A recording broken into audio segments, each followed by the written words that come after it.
Kirsty and Simon, each one will chime in, talking on their podcast, Stress Pubs Rock and Roll. Hey, welcome back. Welcome to Stress Pubs Rock and Roll, the podcast. Not that there is a TV series, but welcome back. I'm Simon. Maybe soon there is. I'm Kirsty. Season 2. Yeah, Happy New Year, everyone. Happy New Year, 2019. So, I presume a lot of you would have listened to Season 1, but if you haven't, welcome to the podcast. We do talk about music. That's the main core theme of our podcast, but to be honest, it's a lot of comical ramblings as well.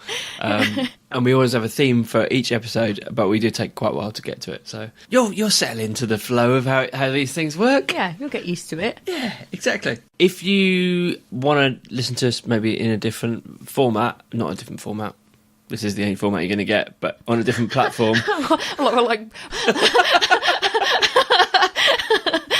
There's a Braille version coming out. So maybe not in a different format, but if you ADAT. If you listen to it on iTunes and you'd rather listen to it on YouTube, we are on YouTube. We're also on most podcast platforms, I think. So yeah, check us out. Make sure you give us a like if you want it, or drop us a review. That's always appreciated. And if you're on Facebook, then look us up. We're on facebook.com/Si and Kirsty podcast. Yes. What have you been up to? Christmas gigs. Christmas gigs. Lots of Christmas gigs. Yeah, stressful Christmas gigs. I mean, exciting and stressful, but mostly stressful, I think. Lots of Christmas parties as well that I don't know, I find it's really hard to be sociable over Christmas when you're a musician. Oh, it sucks. Because everyone else is always, oh yeah, well I'm only free this Saturday because I've got all this stuff planned with the family and everything. And you're trying to catch up with people before Christmas, and then Christmas comes and it feels a bit like an anticlimax, and you're like, oh well, all that for nothing, and I've been running around like a blue-ass fly, and watching everyone else have the best night of their lives. Yeah, at a Christmas party. Yeah, and I hate it when everyone's like, oh well, we'll meet up in the New Year instead. You're like, no one wants to meet up in January though, do they? Nah, it sucks. Your birthday's in Jan.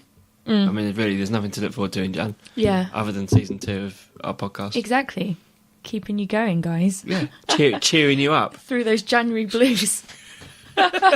Yeah. No, I do feel like we do miss out as musicians on a lot of that stuff. Yeah, definitely. Like New Year. I've been playing the last 4 or 5 New Years. And I always do it as a duo now.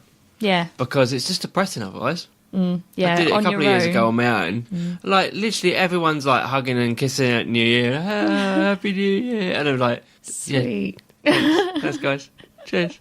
Hi. Yeah. Happy New Year. Standing there in a pointy, like, shiny hat. Says, Happy New Year. One of those glitter wig things. On my own, yeah.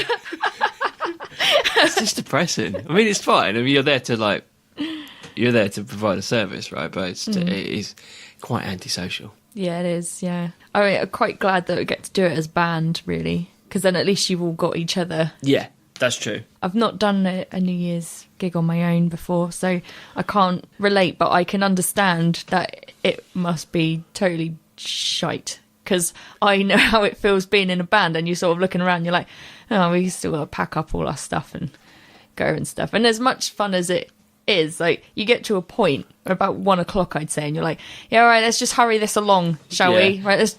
The thing is, I know it's a good laugh and everyone has fun and everyone gets, but I have like 4 or 5 gigs a year where I come away with that feeling. Yeah, like everyone's had such a good night and I've had everyone singing along, and I don't need I don't need it again at New Year. I'm normally done by that point. I've had you've had your gig highlights for the year. Yeah.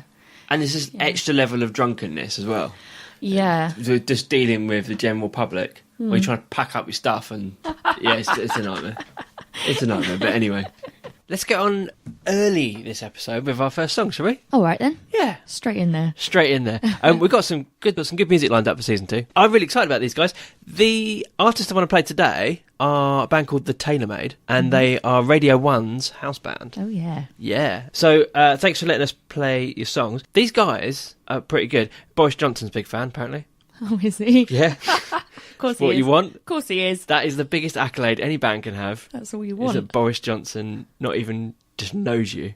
but loves you. Yeah, he crowned them the best buskers in London, apparently. Bless him. Yeah. What a mop-head hero. They are pretty good, though, to be fair. They are, yeah. Yeah. You don't need Boris to give you a big up. No. Just have a listen. So this is Jack, Matt and Aaron from Radio 1's house band called the Tailormade. They've previously supported Ollie Murs, Madness, Tom Jones, CeeLo Green. That's pretty cool, isn't it? Busted, as if it wasn't good enough. Some people like Busted. Some people do like Busted. Yeah. Some people like Celine Dion. A lot of people like Celine Dion. My goodness. Anyway, on with the song. This sounds nothing like Celine Dion, by the way. No. They describe themselves as Britpop, but I reckon there's a bit of streets in there I can hear. I don't know, hear for yourself. But this is a song off an EP from a year or so ago, I think. This is a song called Mug. Yeah. Enjoy.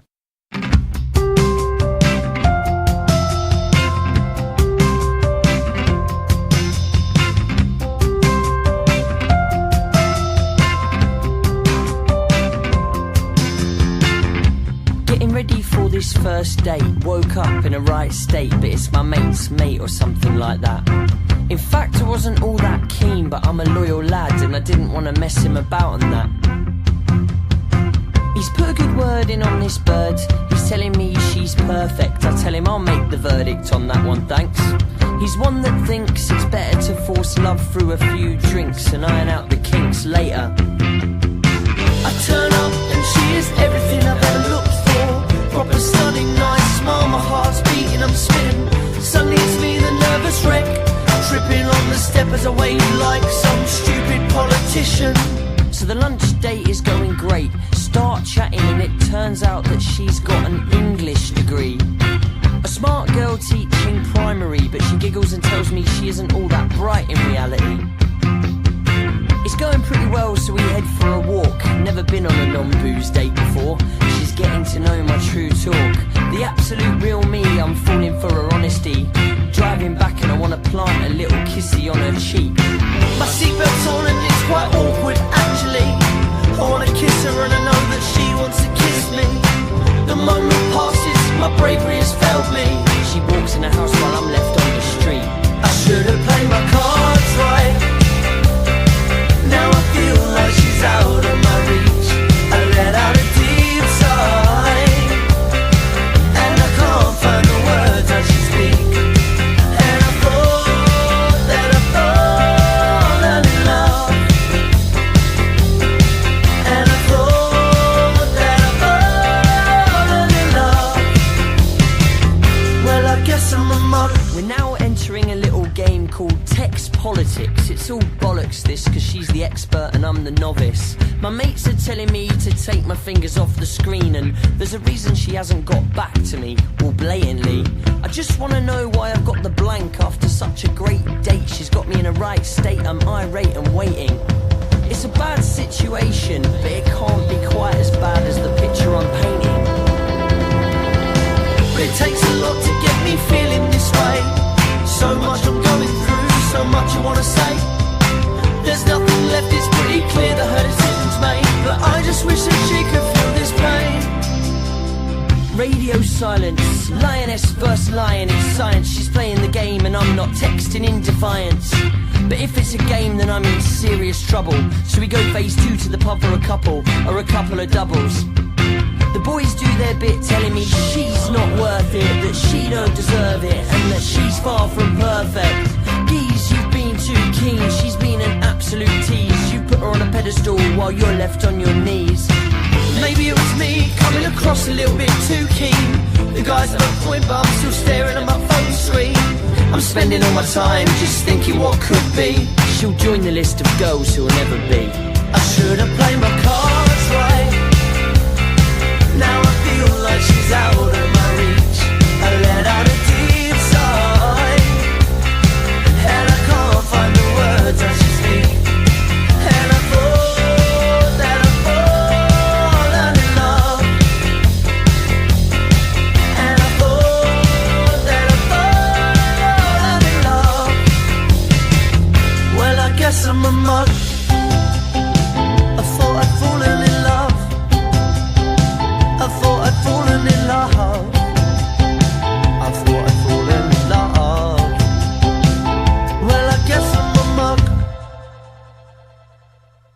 can be hard work. I played a really lovely wedding the other week. I thought at the beginning it was a little bit odd choice of songs, but they actually worked fantastically well. So I got booked to play the ceremony and then the drinks reception. Oh, lovely, yeah. And what was quite nice is I've met up with these guys. They came to one of my... they booked me, and then... And this would have been really awkward had it not turned out all right. But then came to one of my gigs to check me out after they'd already booked me. So if I got a cancellation, that would have been major orcs.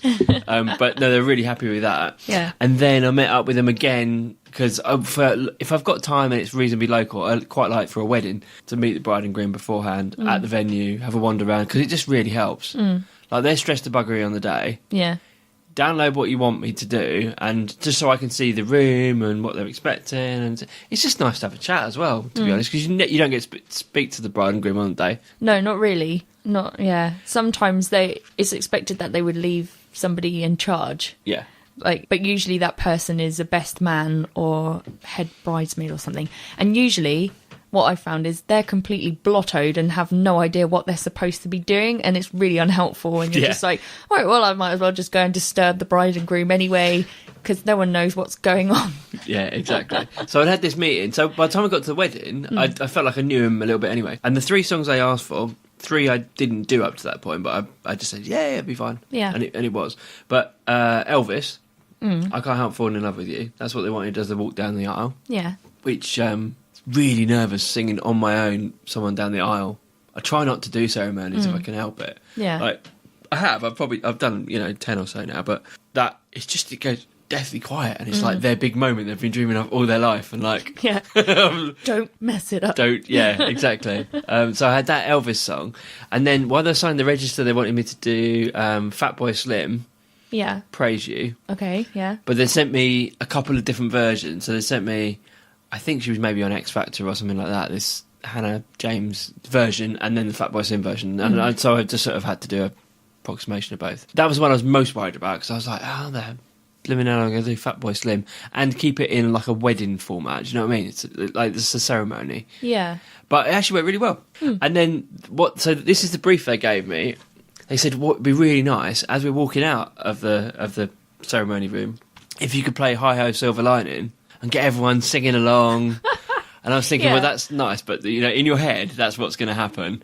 Like, in reality, it might not go down. People are probably just going to take pictures of you as you walk down the aisle. Like, I've never been at a wedding where there's been like a sing along on the way out before.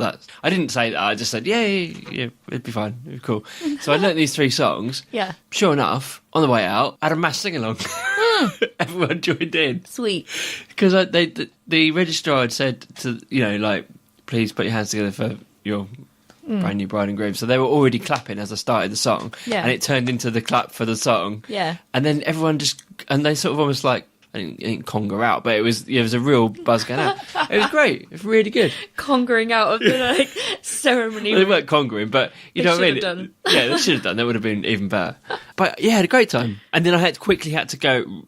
Then I was stuck behind this crowd of people getting out of the room, and I was thinking, well, I'm supposed to be playing in that room over there now. Yeah. But I can't get past because everyone's picking up their drinks on the way out of the room. So I tried to find go out the fire exit and try and find a way round, but I couldn't. So I then had to skulk back in and just wait behind people. But it was really good. And then they also said, hey, one of our bridesmaids is a professional singer. Can you do a song with her? So I chatted to this bridesmaid on email the week before. We literally just said hello before the ceremony started. So then she came up and she did a song. And it was great. It worked really, really well. It got, by that point, everyone was crowding around to see one of the family singing. Do you know what I mean? It's a bit more appealing than... when there's more interest in it, isn't it, than me just singing.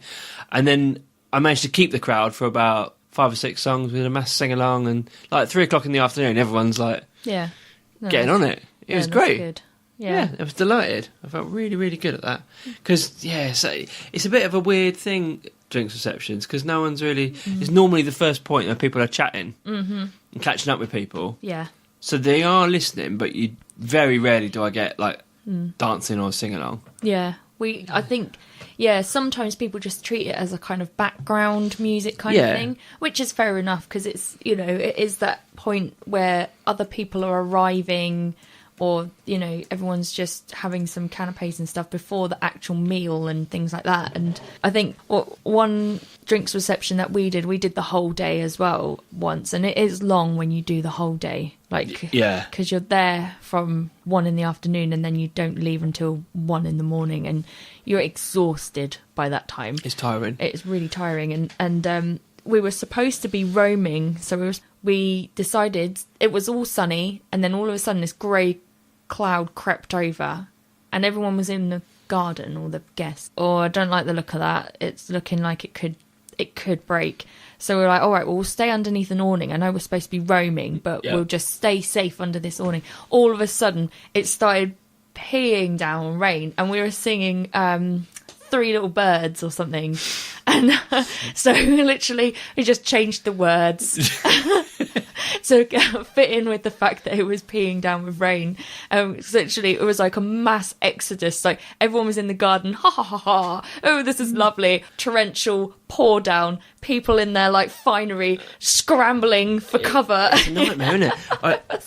It was pretty awful. I've had exactly the same, where you're setting up I've had the opposite, where you're setting up indoors, but then it's really nice day, so everyone's out on the patio and you're playing to an empty room.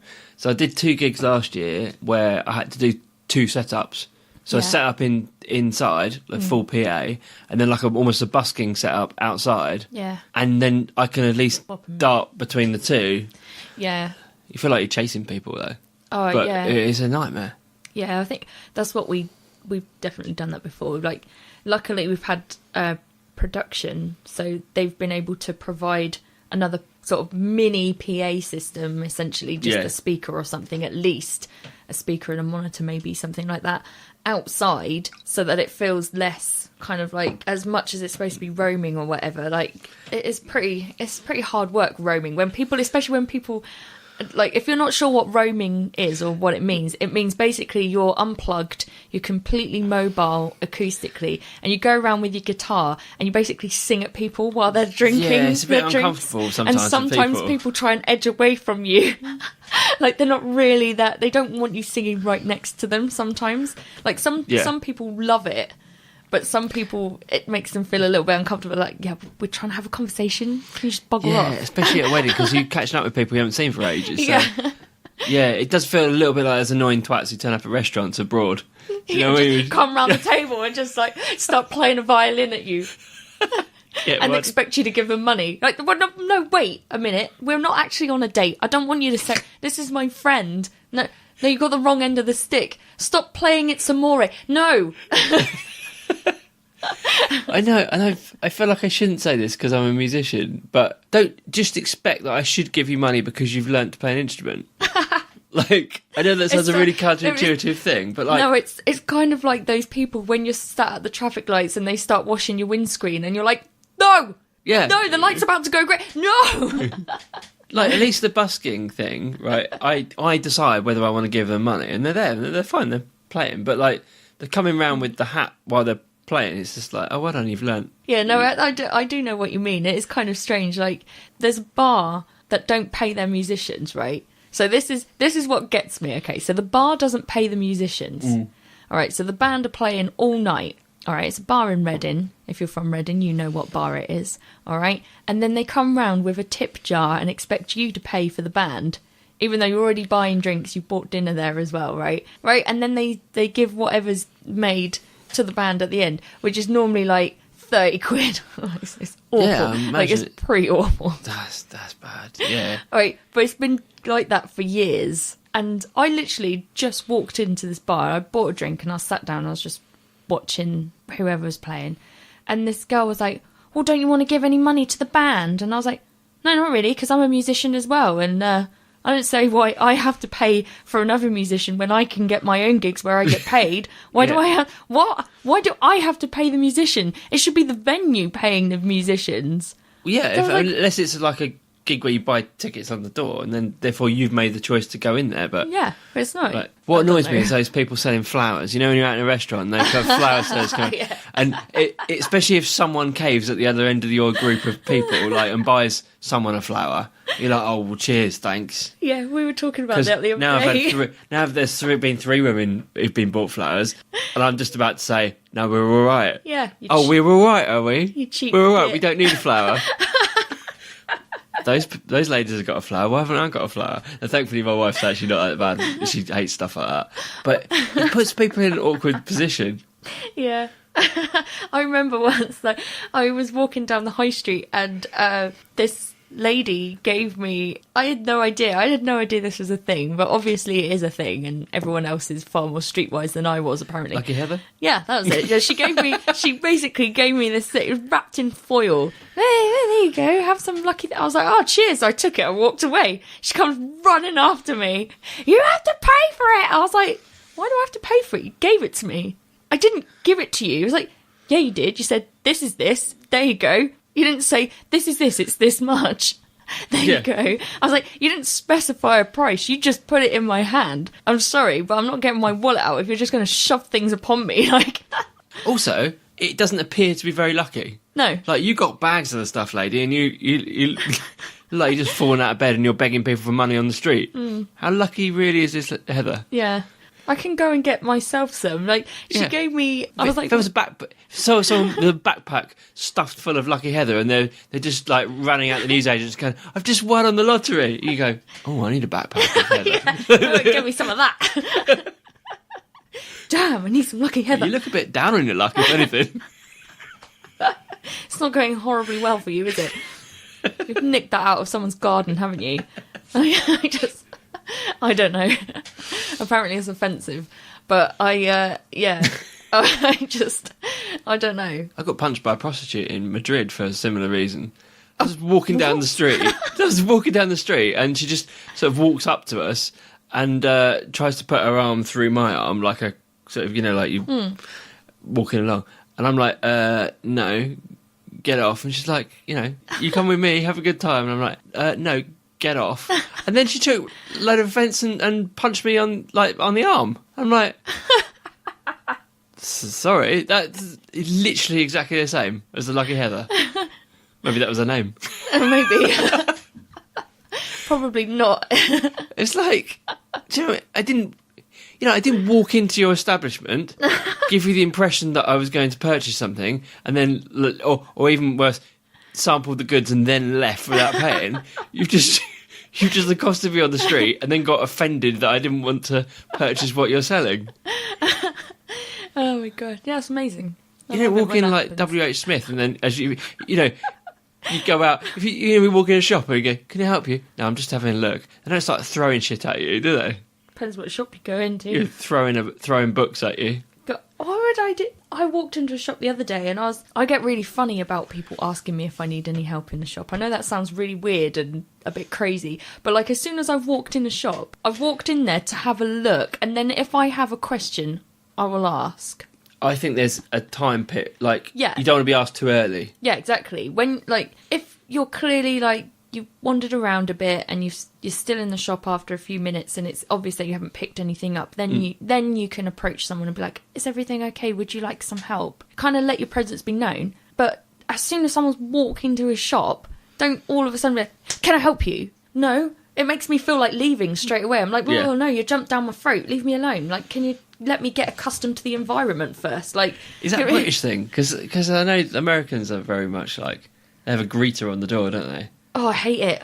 It's I'm annoying, like, isn't it? just bog off. Let me find what I want, all right? I don't need you to help me. Because that's the thing. Like, what I found is when you say to someone, oh, I'm looking for this, which I appreciate, some people cope with that. And they're like, oh, yeah, well, I'm looking for this precise thing. And, you know, and the job gets done. But me, I like to source it myself, find exactly what I want. Because I find that if I ask for something, they go, well, here's this really crappy representation of what you wanted, which isn't actually what you wanted. Would you like this one? I'm like, no. No, I wouldn't. I'd like to have a look at the selection first and choose the one best suited to my needs. Not whatever the hell this is. like a guy, like, I was looking for a button This sounds so silly, but I was looking for a button for my coat. And I walked into the shop and the guy was like down my throat immediately. Like, can I help you? What do you want? What do you need? And I was like, whoa, all right. Well, I'm looking for some buttons. And then because he flustered me, I dropped my glove on the floor and I picked my glove up and I had the button in my hand that I was trying to match. And I dropped the button as I tried to pick up the glove. And it all was a mess. And then he goes, oh, I thought women were supposed to be good at multitasking. I was like, do you want my custom or do you want to punch in the mouth? Like, literally, I was like, right, well, bye. Like holding a button and answering a question is multitasking anyway. Trying to pick up my glove, holding a button, while he was like shoving button tubes in my face and asking me what the button looks like. While, like, oh my God, honestly. Yeah, there it was like too much. I was like, can you just get out of my vicinity for a minute? So I haven't had any weird gig requests for a little while. Getting a bit, to be honest, I'm missing them. I'm sure they're flowing in the new year. But I did find this brilliant one. So this wasn't sent to me, but this is on one of these sites that I use. If people can't do the gig, yeah, then you can refer it back to the community, and then everyone can see, and it's proactive, and you can get in touch. And to be honest, it's an absolute goldmine for weird stuff. Because normally there's a lot of the time there's a reason no musician has picked up these gigs. Yeah. And there's some brilliant ones. Listen to this. I'm going to read this word for word just so you can see how creepy this is. So the message starts with, okay, like I said. So, I mean, that's a weird way to start a message to anybody. But so this is it, word for word. Okay, like I said, I need a singer to record the songs. I'll send you the studios of the tracks. And then for you to sing them in the studio, and then I'll get the singer to perform the tracks. I think what he's saying is, I've got the tracks, I just need you to sing them and send them back to me. But this is the best bit. Basically, I've written a musical on Jeremy Corbyn, and I need someone to sing the songs, so I can go out and find the singers for the musical. I can't sing myself, I need someone to perform the songs I've written. So I'm going to just say straight away, I can't see anyone taking up this wonderful opportunity. I don't think starring Jeremy Corbyn, the musical that you've written, not being able to sing yourself anyway. Yeah, So what have you written? Just a load of words about Jeremy Corbyn? Do you have a tune that you'd like to put it to? It just sounds like a car crash. we had a very, very, very similar request from the same website that you're talking about, and it was this guy. He's written a musical, and he phoned me up and he said, "Yeah, well, I was thinking it's, I want a really Nile Rodgers style disco kind of chic style to the song." And I was like, right. And he goes, yeah. So this is what I've written, and I want obviously the band to record it and everything and send it back to me. 500 quid. I was like, what? For a 4-piece band to orchestrate and rewrite your song so it actually sounds like a chic disco song, and recording time in a pro studio to make it actually sound decent, and then the amount of time it's going to take us to do that, then master it and mix it or whatever and send it to you for £500. So what's our wage after that then?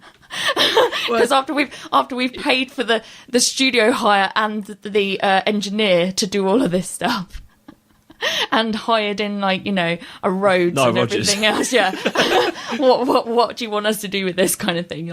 And he was like, yeah, and then I'm thinking of releasing it as a single. I was like, right, first of all, you need to write up a contract, because that's into recording and publishing territory right there. So I was like, all you guys to effectively write the song. Yeah, and he's got an idea in his head, which basically is an already existing song. Yeah. I was thinking about rewriting this really cool song I heard called it was something to do with lost in music or something, but I'm going to call it something else, like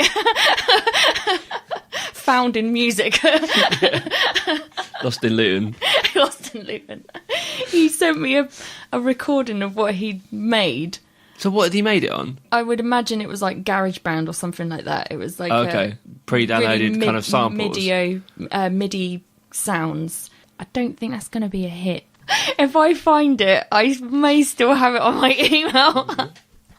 Sounds amazing. It's awesome. I was like, yeah, I'm sorry, but no. I've had this a couple of times. I don't want to be rude, but people come to you sometimes and say, can you sing on my song, or could you play? And I'm like, you just want to save your money. Yeah. Like, don't waste your money paying for studio time, because the song's whack. Like, Yeah. it's not gonna go anywhere or do anything. If you want to just record it for your own, so you've got it and give it to your friends and stuff, fine. But most of these people tend to be, I'm going to release it, and it's it's a really big hit, and Yeah, it's you're like, you've ever released anything before, have you? And then it's sort of, you're like, it's not just, I'll just release it. I mean, you can do that, but nothing will happen. No. It will just be on the internet, and that'll be it. Like, there's a lot more that goes into it.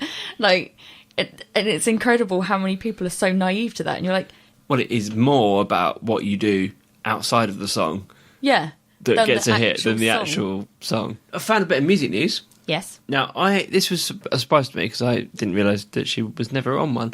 But Taylor Swift has finally signed with a major record label. Oh, okay. I thought she was already on a major record No, label. apparently not. She's just signed with Universal Music, so her new album will be on Universal. But up to now, she's been on the same really small independent record label called Big Machine that she signed with when she was 14. Well, why didn't she stay with them then? Because it's not like she's not one of the biggest it's not like she needs Universal to further her career. Yeah, but let me tell you this next bit, because this might change your opinion. It might not. So, as I understand it, Universal have a bad track record of not paying any of their artists for Spotify. Oh. What she's done in signing the new deal is that she has insisted that every single artist on Universal gets paid for Spotify. No, fair enough. Okay, so she's more doing it for everyone else, really. By signing with them, yeah. Which I thought was quite good. And, I think she's thinking, she's one of the most influential business people in the world. Can she use that to actually help other artists? Yeah, well, it would be good if she can. Yeah, I've always felt really bad for her ever since the Kanye incident. It did her a lot of good, I think. Not her a lot. Well, it gave her... Because I think a lot of people just thought, oh, she's an annoying little curly-haired country star. Maybe. I don't know. She was... But, yeah, I think they did sway a lot of to be honest, anyone who Kanye has a go at, you automatically jump to the defence of the other people. The other side. Yeah. I do, out of spite. Yeah. Like, regardless of who it is. I tell you, the other thing that sounds a little bit rubbish to me, and I might be massively wrong here, they're doing a Prince musical. Are they? But not about Prince. They're taking the songs of Prince and some of the narrative from some of his songs and weaving it into a kind of an original story musical. Yeah. Next year. It just sounds a bit crap to me. Like, I don't like it when they do like Mamma Mia type stuff and then loosely like plonk a load of songs together that kind of just to tell a story. It sounds a bit rubbish. If they said they're making a Prince musical, yeah, about him, yeah, I would have been pretty good. There's been some kick-ass documentaries. But I don't know. This just sounds a bit. I don't know. Maybe you sound more keen about it than I am. They're also set to release one called Last Christmas, which will feature the music of George Michael. Yeah, but that wasn't even his. Like, surely it should be called Careless Whisper. Well, that's a different film. Yeah, well, I think you have to pay. It doesn't show up on your bill. that was pay-per-view, that one. Yeah, I don't know. This seems a bit weird to me. No, that is a bit. Why have they called it Last Christmas? Isn't that a bit morbid? Well, given that he died on Christmas Day, it's a bit morbid. Well, that's what I mean. Like, don't you think that's a bit? Oh, Last Christmas, ironic. Well, I don't even know if it's going to be a Christmas film. If it is, it's a bit weird. Yeah, Happy Christmas. Yeah. George Michael's dead. It just sounds a bit weird. But there's the whole thing is by the same company that did Pitch Perfect and Mamma Mia and Les Mis, the films. So I mean, those are well put together films. I'm sure I like many of them, but I don't know. No, I don't know either. I can see how, as much as my feelings on ABBA, I can see how ABBA songs fit together in a jovial, light-hearted rom-com movie. Yeah. I'm not sure I feel the same about Prince songs. Songs don't. Yeah, I mean, what's What are they going to do for song. Sign of the Times? I don't know. I mean, they don't really hang together well. Like as No, I mean, if they're going to hang together well, you're probably going to be picking songs that people don't know by Prince. And yeah, that's what I was just thinking. Like, unless it's going to be some proper 80s throwback movie, you know, the kind of 80s movie where it starts off with the credits and they've got like a banging tune going on while someone's driving around or something in a sports car. Like that kind of 80s movie. Yeah, maybe. And then now I'm liking it. Well, see, Now it sounds awesome. if I made the movie, this is what it would be. It's probably going to be whack.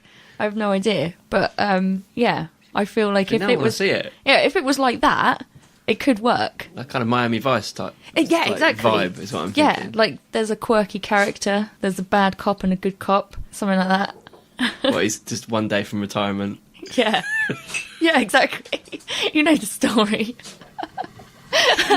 You want a remake of Lethal Weapon, basically, Yeah, but with a Prince soundtrack. yeah, it's going to be like Lethal Weapon meets Beverly Hills Cop. Yeah, Bad Boys. Yeah, like that kind of vibe Well, now I want to see it. meets Philadelphia. Just to bring people down at the end. Yeah. Okay, well now I've completely changed my vibe. It sounds Well, we great. have no idea if it's actually going to be like that. It sounds amazing. Tell you what also sounds amazing. I've just read, as we've been talking, Yeah. there's a remake of Cats coming out Oh, in film format. Jennifer Hudson, Taylor Right. Swift, Ian McKellen and James Corden. that is a weird mix. Well, they're going to be dressed as cats. It's not going to be Gandalf, is he? Oh, God, can you imagine James Corden dressed as It's not a going to be cat? Gandalf and Smithy. It literally is, though, isn't it? He's quite portly, isn't he? He's going to be in his, like... You've seen Cats the musical? Yeah, And they sort of just wear leotards, don't they? With some facial hair. yeah, true. I mean, how are they going to be approaching this? I don't know. I'm not on the creative. It's not my movie. I'm just telling you what I read. I need screenshots. Okay, so your worry is that James Corden's too fat for a leotard. No, I'm just worrying that the leotard may show off more than we're willing to see. I'm just wondering how they're gonna. I'm just wondering how they're gonna approach it. I mean, because obviously that's quite old school. The whole leotard. It's very musical theatre, isn't it? It might not even be. It might be animated. Animated. I'm not saying it is. I'm just saying it Damn. might be animated. I'm just thinking of that as well, and that's worrying me. He's gonna be like. It's gonna be like. Aristocrats. Oh, I was thinking more Heathcliff.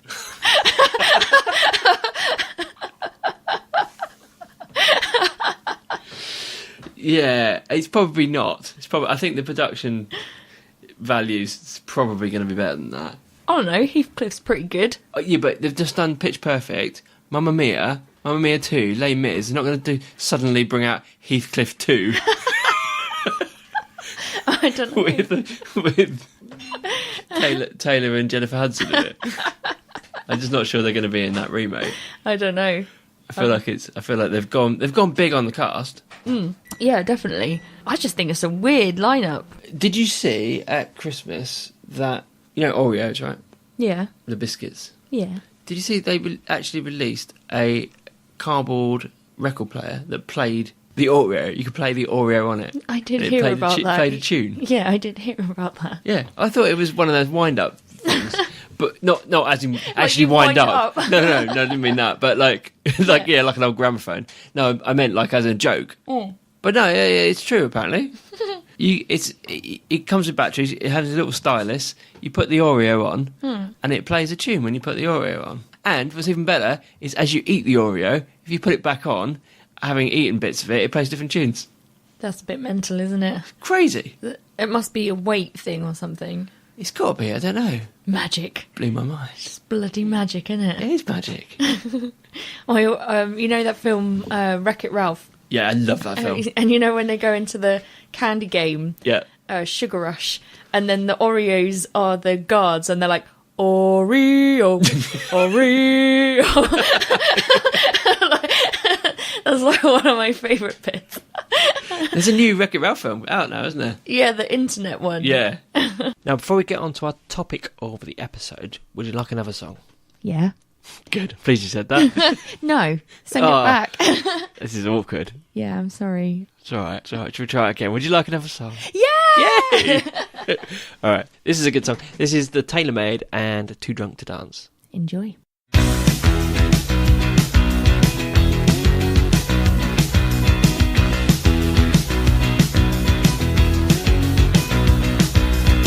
She's been telling me lies. She's been walking around with another. I don't know why I'm surprised that she lied to me. I don't know how it started, but I sure know how it ends. We're not meant to be, not destiny, cause she was just me ends. Started with a hard to get, which made her harder to forget. I've been played for a fool. You've not been very nice. In fact, you've been a total disaster. You've been colder than ice, and you're draining me.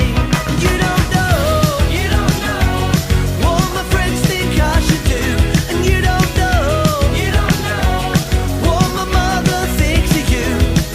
My mates are dragging me out, hoping for a little romance, and now I'm lay on the floor. I'm too drunk to dance. I'm too drunk to dance. I'm too drunk to dance. Promise I won't take my phone, but I can't live without it. Promise I won't contact her, cause I'll get reprimanded. Promise that I wouldn't drink, but I'm already hammered. I've been telling them lies. I'm not having a laugh. It's turning to a total disaster. I can't get sent to the bar. Let's go home right now. Seriously, I'm gonna leave. I've had enough of all this grief. Can't deal with dishonesty, cause all the lies affecting me. I can barely walk or talk, but I can stalk, you know. There's things online I've seen tonight, I think I better You go. don't know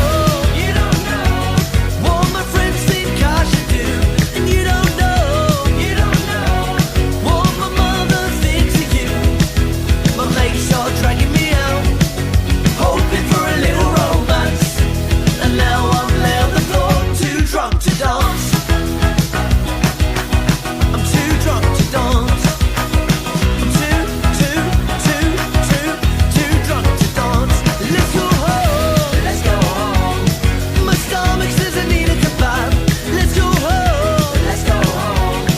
I need a little rest and relax. My mates are telling me stay, and there might be a chance, cause I'm still lay on the floor. I'm too drunk to dance. Too drunk to dance.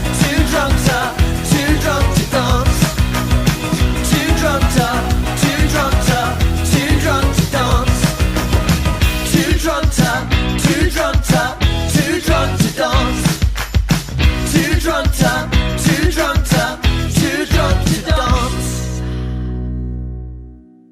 Our topic today, which we've finally got round to talking about, was charity gigs. Yeah, I almost forgot. But yeah. Yeah, it's kind of a thing. We generally that's how we roll. We have a theme. We start the episode, and we forget what we're talking about, and then we shoehorn the theme in at the end. Yeah, forget about the theme, forget about the plan, It's somehow make it happen. it's a winning formula. That's how I run my life. Oh yes, that thing. That Yeah. was really important that we were supposed to be doing. So charity gigs, obviously, it's something that, as a musician, you generally get asked to do charity gigs a lot. I would say I probably get 15 requests a year, probably, or maybe slightly less. But Okay, for like a solo, yeah, I would.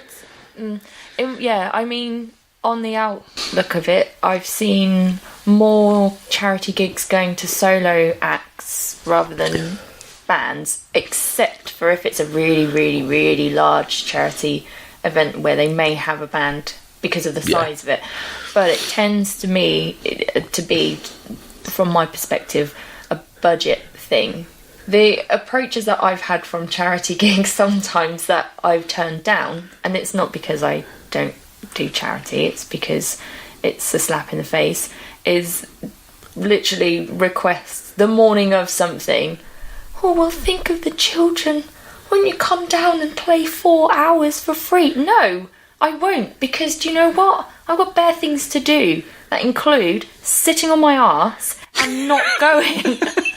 I'll happily donate some money to you, but I'm not going to spend 4 hours of my day. Like, oh my God, like... I know. It's a difficult one, isn't it? Because, so on the other side of the fence, someone organising something for charity that means a lot to them, music is a good way of kind of pulling together, making an event feel a little bit more than just, a raffle or whatever. So I can totally see. And, we're not saying don't play charity gigs. There is a perception a lot of the time when people are setting these things up that, because it's for charity, therefore I don't need to pay anyone for anything, and music should be provided for free because it's the love of the charity. And that's fine. I think it's absolutely up to the musicians if they want to get involved. If it's something that is meaningful to you, then you're not selling yourself out for doing stuff for free. What goes around comes around.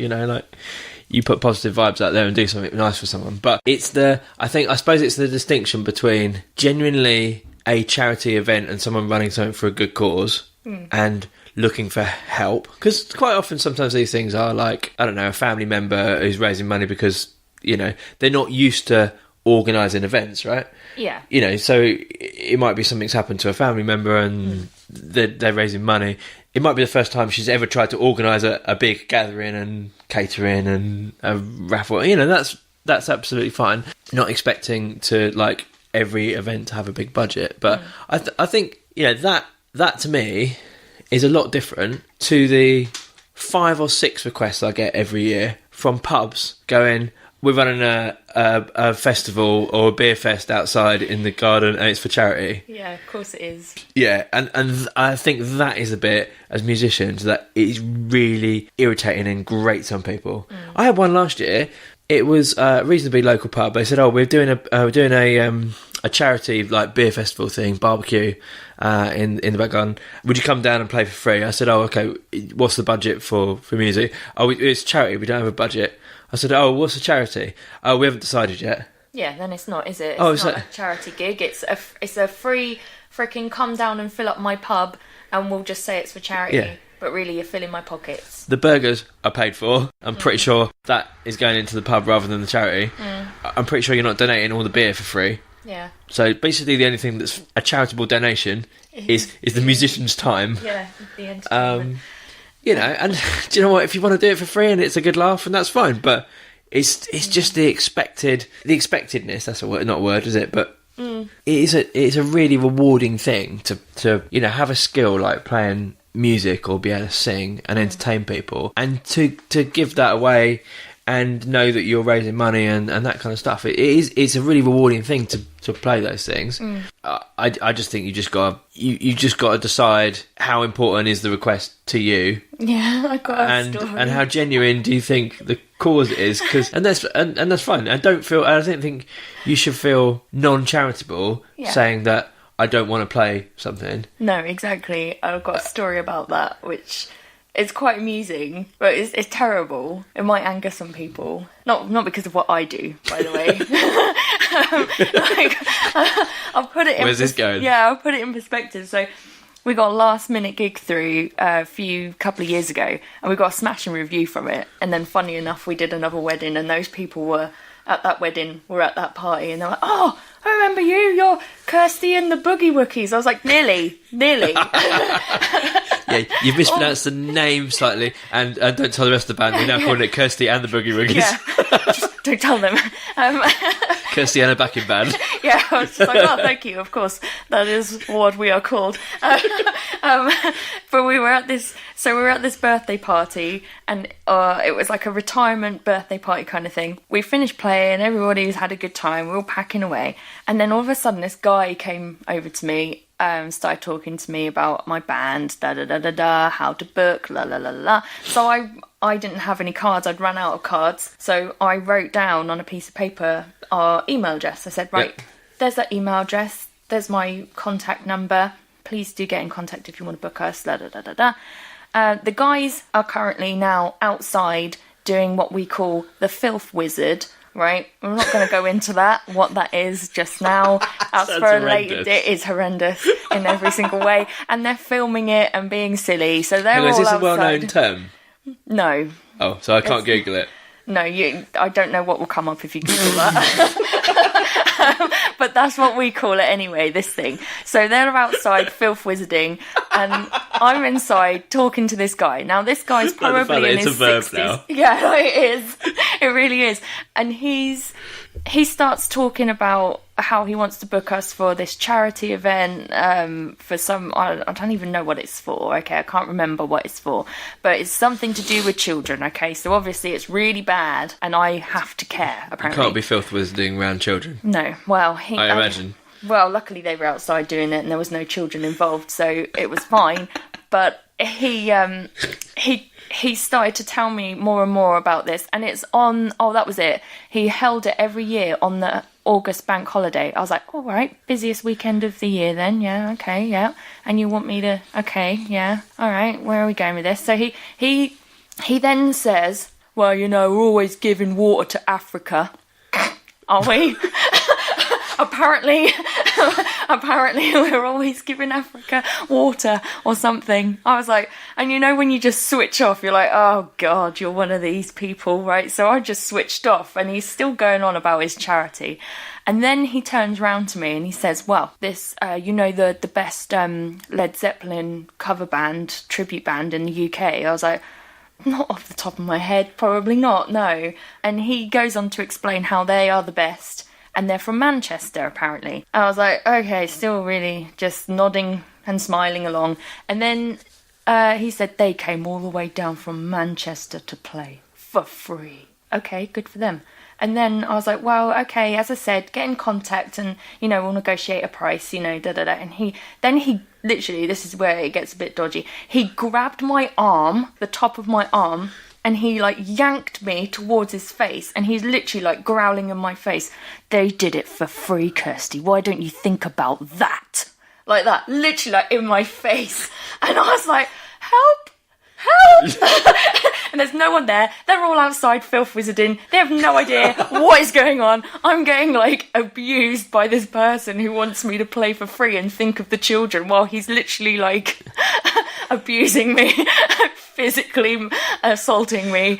And he literally then just starts shouting how I should play for free, and then he keeps shouting my name as well, just keeps shouting my name in my face. I was like, yes, okay, I understand. Yeah. And I finally get away from him, and I go outside, and I'm at the point of when you're nearly crying. Is his name Bob Geldof by any chance? Well, he looked a bit like. I was horrified, and the guys were like, mucking about. What's wrong with you?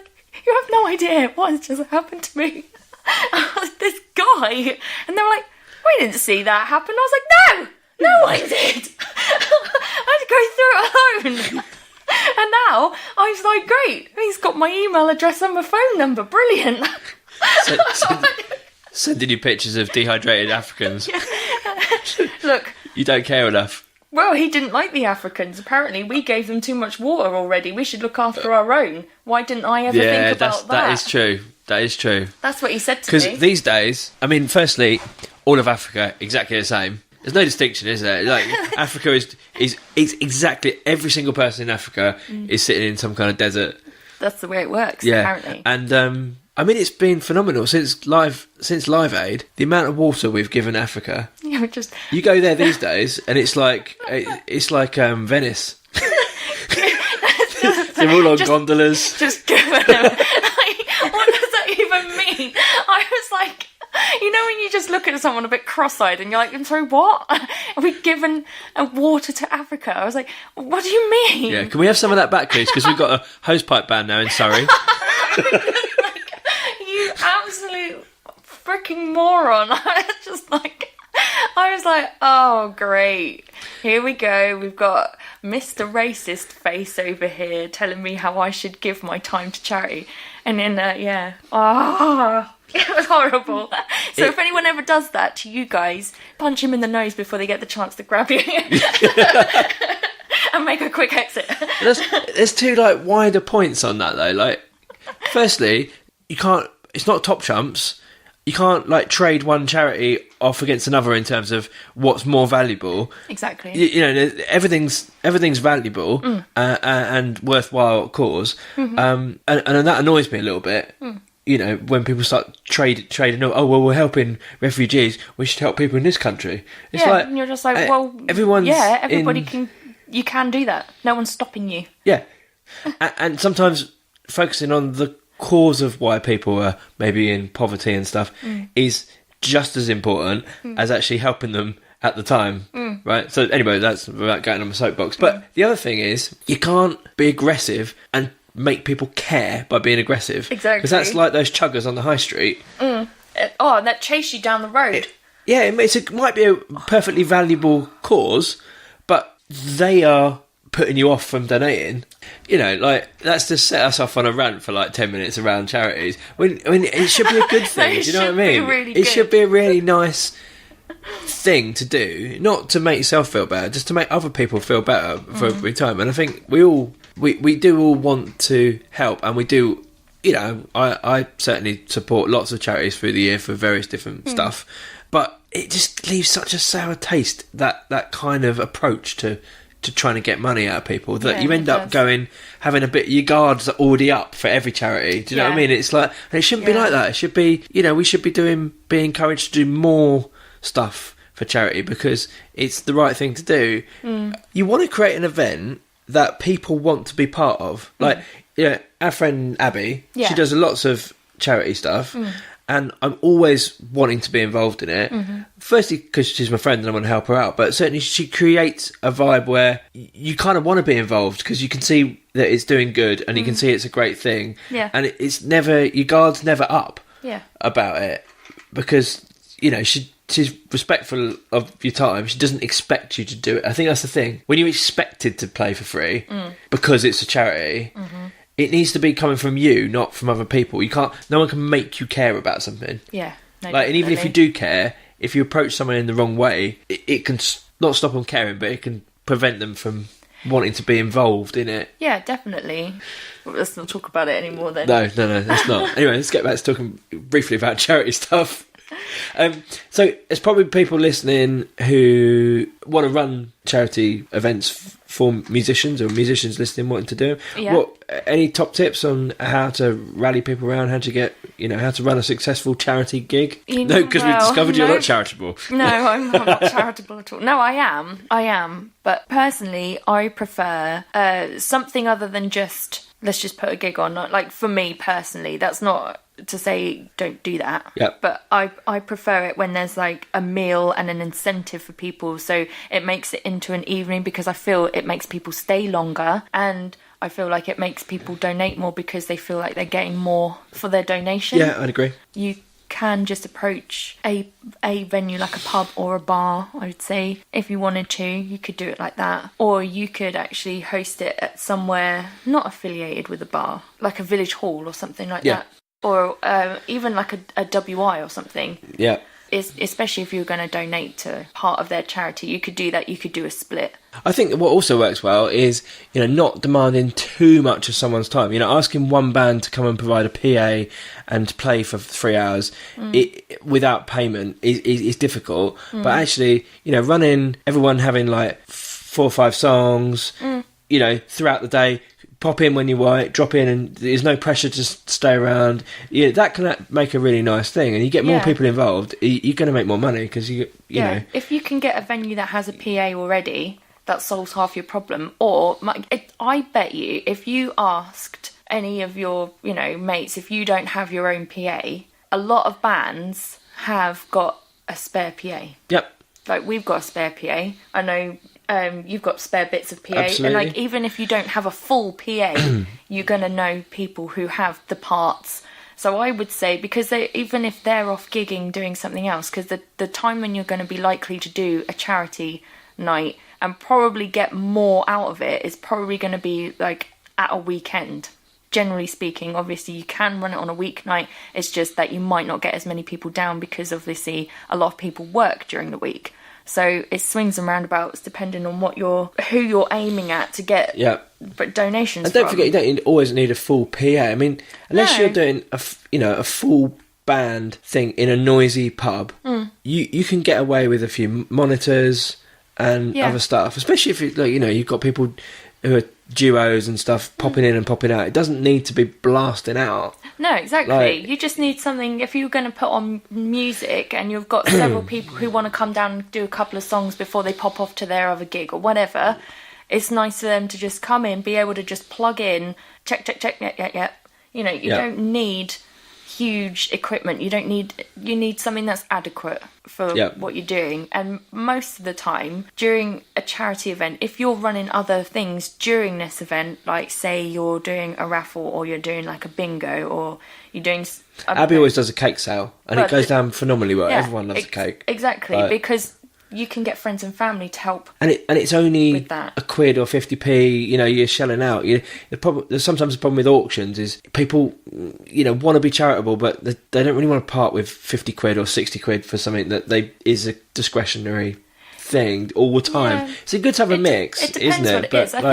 I think if you have a really good raffle, so I'm not, like, when it comes to good raffles, like, I've seen my share of shite raffles, right? Yeah. Where the prizes are tat, all right? Don't do that. That would be my main piece of advice. If you're going to do a raffle, make sure it's blimmin' good. Like, you may have to invest a little bit, but what you get back will be worth it. So if the prizes are worth it, what I find is I know a lot of people who do raffles like at our car clubs and stuff like that, and they'll spend like 50, 60 quid on raffle tickets because the prizes are worth twice that. Yeah, you're gonna, you know, you might have to spend out a little bit to get prizes. Prizes, if you're going to run one, speak to local businesses as well. Yeah, you'll be surprised how many things they'll donate. They'll be like, well, this is like a display model of this. It's recommended retail prices 200 quid, but we're going to give it to you because it's last in stock, or you know, it's discontinued, but it's worth this. You can have it. It would be lovely. It's worth talking to beauty companies. I know that sounds weird. No, everyone, you know, it's free treatment or haircut or discount or something is always good. Yeah, booze is always a good one. If you can talk to... Tell you what, meat raffle. I know you're a veggie, but like meat raffles, people love a meat raffle. Yeah. I think that's a very British thing. It is, yeah. It's very social club. But if it's good meat, like from your local butcher, probably not a pack of Richmond sausages. No. Probably not those. Maybe that's the dud prize. We did a raffle once. Was it a raffle? Yeah, it was a raffle. And there was only one prize, and it was a tin of peaches and cream. Experience days, stuff like that. I mean, if you are local to the area where we are, Virgin Giveaway Days is actually very local to us. And if you actually spoke to them, you can phone them up. They're based in Bourne End, I believe. They'd probably be willing to do a donation for, like, an experience day. It probably won't be like a trip in an air balloon or anything like that, depending on how much you're going to be raising. So that's a factor as well. If you've got a figure in mind of how much you want to raise, I think that's a good thing to have a goal. Yeah. Because if you're just like ambiguous about it, then, you know, you've got to know who you're going to tell about it and how you're going to market it and how you're going to get people there. If you want to raise like 200 quid, the venue's going to be pretty small. It's probably going to be quite low key. It's probably going to be fairly local. If you're thinking about raising, you want to raise over £1,000, even like £5,000, £10,000, you're going to need a bigger venue. You're going to need a bit more invest. You're going to have to invest in it. Stuff isn't going to come for free. Exactly. But you know, you're going to make more money off the back of it. And actually, you know, if you're working with charity, most charities, a lot of the bigger charities will have fundraising packs. Yeah. And stuff that you can download. They're great. That, you know, they will give you signage, banners, posters, social media kits and stuff like that you can utilise and do. Yeah, you know, things like Oxjam and stuff are, you know, a lot of all those things are very, very well organised. And if you fancy dabbling in it and running your own events, then that's a nice way to kind of dip your toe in the water, because you're not doing it all fresh. You know, there's a lot of support out there for stuff that you can do. Yeah. There's lots of things you can do, like throughout your regular paid gigs to actually earn a bit of money. You pick the occasion carefully, because if it's a corporate function, you can't start throwing out your own charity stuff. But a couple of things that I do, you know, I've decided this year for all my gigs, I'm going to start raising a little bit of money for motor neuron thing. My mum's been diagnosed with that, so I just thought, it's close to my heart. I don't want to do a big event because it will make her feel uncomfortable. Yeah. That everyone's, and I'm not doing it necessarily for her, but it's a nice thing to do. What I've decided to do is any CDs that I sell throughout my gigs, I'm giving that money. I've already, I'm fine. I'm happy to give that away for free. It doesn't cost me anything. So I've made a point now of when I am pushing CDs and stuff, just saying, look, give me whatever you want for them. All the money's going to charity, and then people are getting something back for it. Yeah. And I might raise 5, 10, 15 quid a gig. Over the course of a year, that's a fairly substantial thing you can do. What I really like as well is a lot of places now, petrol stations and stuff, would do it, and I think it's brilliant. Is like rounding up, like if you're buying something that's like 25.75 or something like that, they just round it up to the nearest pound, and that's a really quick way of actually raising quite a bit of cash over the year. Is if you just round it up. You can always do a gig. You could almost say when you quote for gigs. Okay, let's fictional example.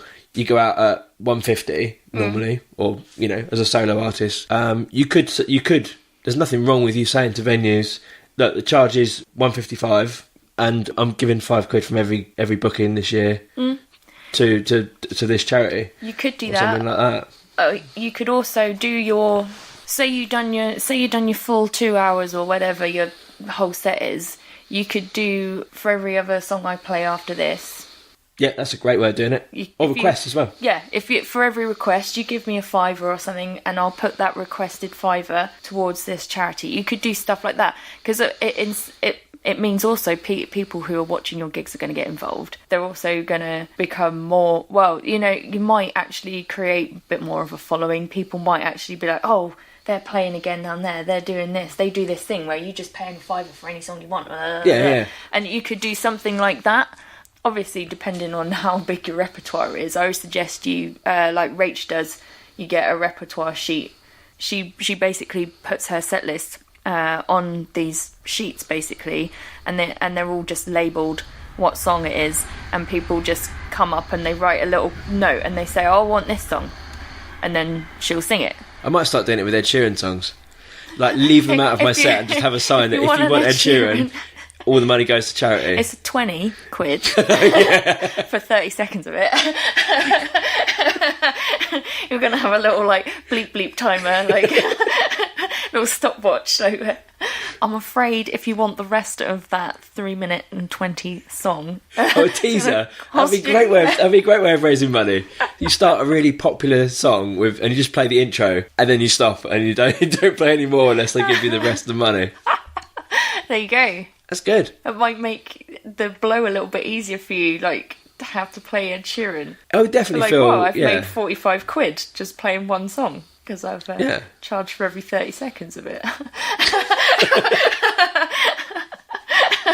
But there are really interesting ways and fun ways to raise a lot of money without doing the big events. You can do it all throughout the year. Yeah, exactly. It doesn't have to be one. You don't have to like make one pinnacle event. You can do it bit by bit.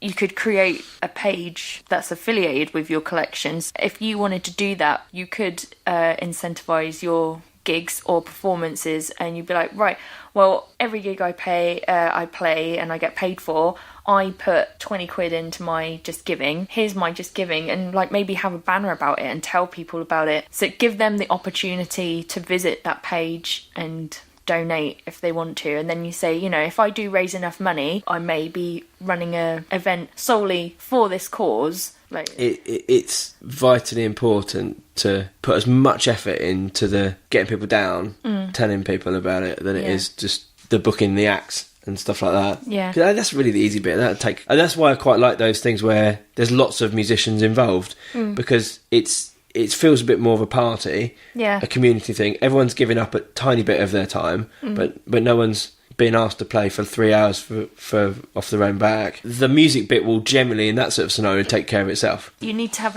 a diverse group of people there. You can't just, you can't just have the people who are playing also donating, and also open it up to people to help you, because you know what I was saying earlier about most people in charities do get paid, but there is a lot of voluntary work that goes into it. Yeah. If you know people who want to get involved that have skills that you don't possess, please utilize those people. Like, if they want to help you, let them help you, because it's all for the greater good. Yeah, don't be a martyr and try and do everything. Exactly, because it's somebody else might have better connections. Somebody else might be able to spread the word better or easier, or you never know. I'll tell you a quick tip. That if you're thinking about running a charity music night or music being part of it, musicians as a breed are, I'd say, extrovert. We like kind of performing, so make it fun, make it something that they don't normally do. So 2 good examples of how you might get bands interested in wanting to come down and help out. Make it fancy dress. Have a funny theme, that actually, because I do gigs all the time, but actually the chance to, it wasn't for charity, but we did the Halloween thing recently, and actually, did it for free, because it was a bit of a laugh, and it's something I don't normally do. I don't normally get to dress as Alice Cooper and have a bit of a muck around. Each band gets to pick like a tribute band that they want to be for the 3 songs or whatever, and get them to cover, or make it like an 80s night or a 90s night, or make it a theme that people can just have a bit of a laugh with. Yeah. And that will get people, I guarantee that will probably get artists to come down and play for free more readily than if they're just wheeling out the same set that they normally get paid for. Yeah, exactly. I did a thing with, worked fantastically well, again, not for charity because I didn't even think about it at that point, but when Bruce Forsyth died, at my open mic that week, I did a play your cards right in between each of the acts. Like, so when the next act came to come up, we did a bit of a play your cards right game show. Yeah. And I'd got together like a load of the most bizarre prizes I could get from a charity shop throughout the day. We had like really bad like hats and like really bad mugs that you wouldn't ever want in your house. Like, they were really rubbish but funny prizes, and people loved it. Yeah, I did actually, quite like that though. They were more interested in coming up and playing the game show than they were actually doing their set. Like, well, it's funny. Also, maybe doing a raffle where you get to steal other people's prizes might be quite good. So, like, you could have like a raffle. So the next person who comes up can either take one off the table or steal something that someone else has already got. Oh, what? Hang on. Or it's like that pass the donkey game, in cards, where you've got a really rubbish prize and you've got to donate to charity to get rid of it. Or you could do something like that. Would be fun. You could do like raffle battleship, but like raffle ship. Raffle ship. Oh yeah, getting creative now. That's good. Yeah, that could be quite good. How would that work? Well, you'd have to have like the you could do it like life size. Like, so you could create like a mat on the floor. Like, you just reuse a Twister mat, but you relabel it.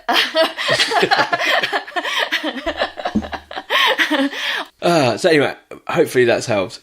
I feel like we redeemed ourselves, because I do want to give the impression that I think it's a really valuable thing. I certainly do play a lot of charity gigs.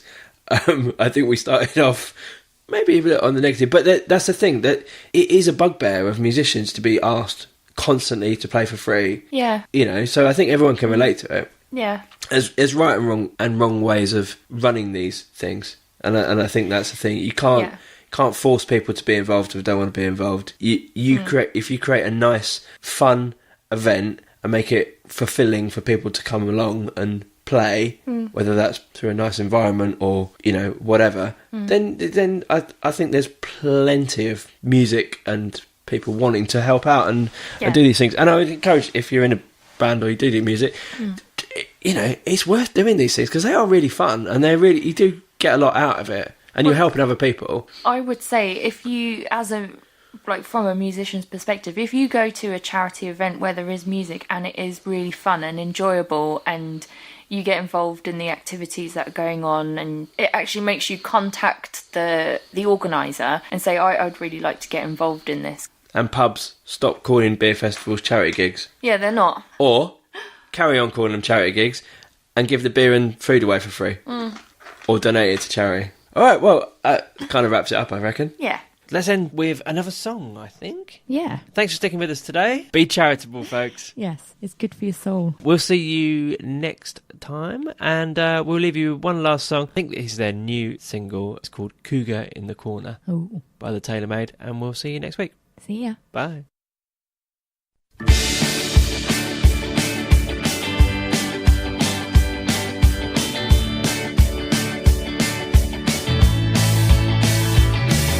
All these people keep telling me to shut up, and I say no, I'm not going home.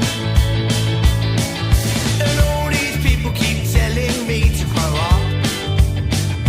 You wanted fun, so let's have fun. We were all just drinking in the kitchen and a cigarette hit me. My button's down, my chest is out. There's a cougar in the corner getting handsy and she's trying to kiss me. But I need more whiskey before the night is out. I'm out of my head, I'm out of my head, I'm out of my mind, I'm out of my mind. Dancing on the table and we're sipping on red wine. I'm out of control, I'm out of control, I'm out of my mind, I'm out of my mind. Dancing on the table and we're sipping on red wine. All my friends keep telling me to calm down. My hair's a stake, I'm spinning round and round and round. All my friends keep telling me to sit down and not to chance. So let's go dance. Dancing in the corner, call me crazy, singing out to me.